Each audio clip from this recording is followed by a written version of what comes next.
pirmas kėlinys tikrai nebuvo pats geriausias, turėjot kelias vandens pertraukėlės. Kas buvo kalbama per tas vandens pertraukėlės ir kas pasikeitė, nes jau antram kėlinį viskas pagerėjo ir viskas buvo tik geriau? Tai manau, šiandien biški per minkšti. Realiai atidavėm jam tai, ko norėjo. Jie įsiveržinėjo baudos aikštelę ir nusibetinėjo Popovičiui. Jis pirmoje pusėje turėjo 16 taškų, tai tas tikrai buvo per daug. Sirvydis atidarė varžybos su 2 tritaškiais, ko mes tikrai nenorėjom. Tai nežinau, tas realiai tokios mažas smulkmenos.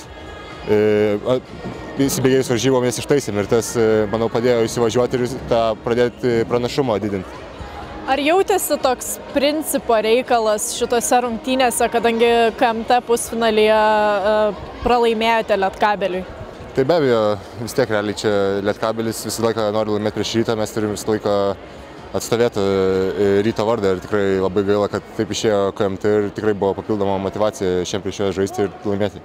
Ir kas, manai, šiandien buvo sunkiausia šiose rungtynėse jums kaip komandai? Sunkiausia, nežinau, sunku pasakyti, bet antroji pusėje pradėjo keista gynyba visai.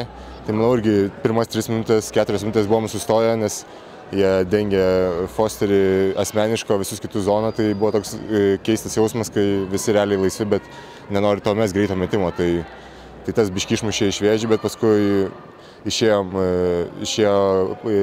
nuo suoliuko Gytis, Oskaras.